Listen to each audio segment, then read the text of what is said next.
অনেকে কয় না যে ভাই ছোটবেলায় খুব পড়তাম, খুব মুখস্থ হইতো, এই ভার্সিটি ঢুকলাম, তারপরে যে কি হয়েছে ভাই, ব্রেন কাজ করে না। কয় ভাই ব্রেন মনে হয় পচে গেছে। এই ব্রেন পচে যাওয়া, এইটাকে এখন বিজ্ঞানীরা বলছে ব্রেন রট। ব্রেন পচে যায় ভাই, এটা কি ব্যাপার? ব্রেইনের মধ্যে হচ্ছে ওই যে শয়তানি বদমাশি ঢুকলে ব্রেন পচে যায়। আচ্ছা, একজনের ব্রেন পচছে কিনা এটা কি বাইরে থেকে দেখার কোনো বুদ্ধি আছে? আছে। কিরকম যে ভাইটা কেমন বুদ্ধি যে ব্রেন পচে গেছে, আমরা এটা বুঝতে পারবো? হ্যাঁ, বুঝতে পারবো। কিভাবে? স্বাভাবিক যে কাজ, যেই কাজ করলে তার ভালো লাগার কথা, সেই কাজ যদি তার ভালো না লাগে তাহলে তার ব্রেন পচে গেছে। এক্সাম্পল দেই, স্টুডেন্ট তার প্রধান কাজ কি? বই পড়া। বই পড়তে তার ভালো লাগতেছে না, কি করতেছে? আজে বাজে কাজ করতেছে, ব্রেন পচার একটা লক্ষণ। বাপ মার সাথে ভালো আচরণ করার কথা, করতেছে না, ব্রেন পচে গেছে। টিচারের সাথে সম্মান পূর্বক আচরণ করা উচিত, করতেছে না, ব্রেন পচে গেছে। অনেকে কয় না জেনজি আছে না, জেনজি এই জেনারেশন, যেটা জেনারেশন জুমার্স, এরা খুব ভালো খুব খারাপ। খুব ভালো কারা? যাদের ব্রেন পরিষ্কার আছে, স্বচ্ছ আছে। আর ধ্বংস কারা হচ্ছে? যারা ব্রেন পচাই ফেলছে। এই পচা ব্রেন, এইটাকে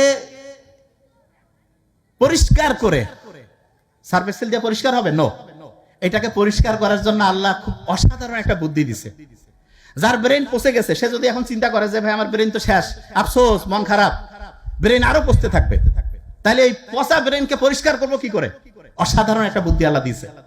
বিজ্ঞানীরা বলতেছে পচা ব্রেনকে সুস্থ করার জন্য প্রত্যেকদিন সকালে উঠে আয়নার দিকে তাকাইতে হবে, তাকায় বলতে হবে আমি খুব ভালো আছি, খুব ভালো আছি, খুব ভালো আছি, এরকম 5 বার বলবে। আমরা প্রত্যেক নামাজে প্রথম যখন ফজর শুরু করি, প্রথম সূরাটা আমরা কি পড়ি? সূরা ফাতিহা। আলহামদুলিল্লাহ রাব্বিল আলামিন, আল্লাহ তোমার কাছে খুব শুকরিয়া, খুব ভালো আছি। 4 রাকাত নামাজে 4 বার, জোহরে 10 বার, আসরে 4 বার, মিনিমাম করে বলছি, মাগরিবে 5 বার, এশায় 9 বার। বিজ্ঞানীরা বলতেছে 5 বার বলো, আয়নার দিকে তাকায়। আমরা আল্লাহর দিকে তাকায় প্রত্যেক নামাজে প্রত্যেকবার বলতেছি আল্লাহ খুব ভালো আছি, খুব ভালো রাখছো তুমি। এবং এইটা যদি আমি মনে মনে বিশ্বাস করি, এবং যখন আল্লাহকে আমি বলছি এই কথা, এইটা যদি আমি মনের মধ্যে বিশ্বাস করি এবং মুখে যা বলছি এটা আমার মনের মধ্যে আমি শতভাগ হচ্ছে একাগ্রতার সাথে চিন্তা করি, পচা ব্রেন আস্তে আস্তে ভালো হইতে থাকবে।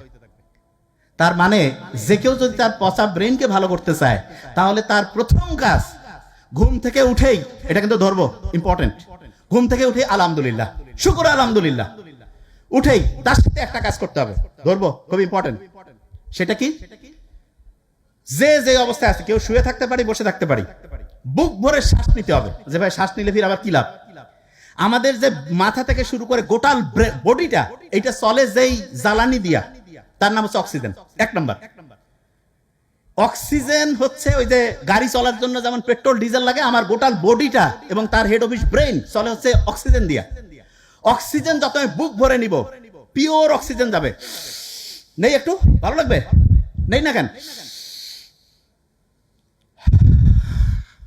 এইরকম করে প্রত্যেক দিন সকালে উঠে 5 থেকে 7 বার, 10 বার, 15 বার, যত খুশি, টাকা লাগবে না, কিছু নাই, সব জায়গায় পিওর অক্সিজেন গেল, ব্রেন চাঙ্গা হয়ে গেল।